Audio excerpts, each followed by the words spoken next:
Fix आहे लोकांचं, हे प्लॅनिंग करून डिक्लेअर केलेले आहेत। हे तुम्हाला सांगू इच्छितो मी, आमच्या इथे महाराष्ट्राचे उपमुख्यमंत्री एकनाथ शिंदे प्रभाग क्रमांक 3 मध्ये येतात, महाराष्ट्राचे उपमुख्यमंत्री प्रभाग क्रमांक 5 मध्ये जातात, महाराष्ट्राचे उपमुख्यमंत्री प्रभाग क्रमांक 26 मध्ये जातात, महाराष्ट्राचे उपमुख्यमंत्री 25 मध्ये जातात। ह्याच वाड्यामध्ये आम्ही आडवे आणि बीजेपीला सीट देतात। कशा देतात बीजेपीला सीट?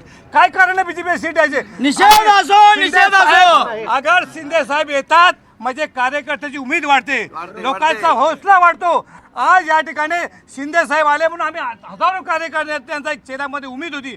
आज या ठिकाणी शिंदे साहेब जातात आणि ह्या ठिकाणी बीजेपीची सीट येतात, ह्या गोष्टीचा वाईट वाटते। कसं होऊ शकतो? तुम्ही स्वतः इच्छुक होता, तुम्ही स्वतः उमेदवारी म्हणून फाईल आहे, फाईल कुठे आहे ती?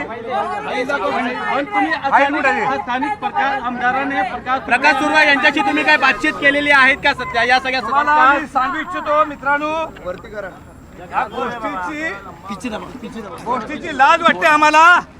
हे ॲफिडेव्हिट बनवलं आहे पक्षाचा, हे काय आज ह्या ॲफिडेव्हिटला बनवायसाठी वेष्टी पुजारी माझी मुलगी हिचं बी ॲफिडेव्हिट आहे, माझा स्वतःचा ॲफिडेव्हिट आहे। आम्ही हे काय आज बनवलंय का? अहो तुम्ही विचार करा, ह्याला बनवायला 10 ते 15 लागतात, एक डॉक्युमेंट जमा करायला लागतो, सर्व डॉक्युमेंट द्यायला लागतात। मग मला सांगा, हे उमेदवार जे दिले आहेत हे अचानक ह्यांनी पेपर जमा केले का? तुम्ही मीडिया सांगा, अचानक पेपर जमा केले का? कुठून आले पेपर? अहो ते आधीपासून प्लॅनिंग करत होते आणि आमच्या फाटीवर पाठ ठोकत होते की आम्ही आहे। ह्या प्रकारचा राजनीती ह्या महाराष्ट्रामध्ये चाललाय। मला असं वाटते पुढच्या 2026 मध्ये काय पुढचा राजनीती विलंब होणार आहे का, ही मनात खंत वाटते। म्हणजे तुम्हाला फसवण्यात आलाय का पक्षांकडून? आम्हाला पक्षाच्या लोकांनी आम्हाला आश्वासन कशाला दिलं पाहिजे? अरे काय हे येणाऱ्या लोकांना आश्वासन दिलेत का? हे जे आले ह्यांना आश्वासन दिले, हे इथे राहतात का?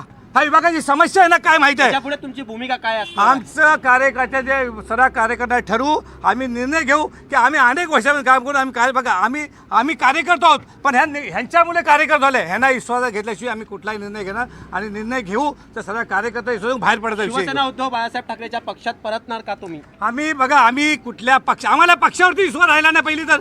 अहो पक्ष सर्व झोल झाला चालू आहेत, प्रत्येक पक्ष झोल झालाय। सामान्यांनी विचार केला पाहिजे। साहेब तुम्हाला काय सांगतो, हा ॲफिडेव्हिट बनवताना मी सांगतो तुम्हाला, अगर प्रकाश दरेकराला तिकीट दिले असेल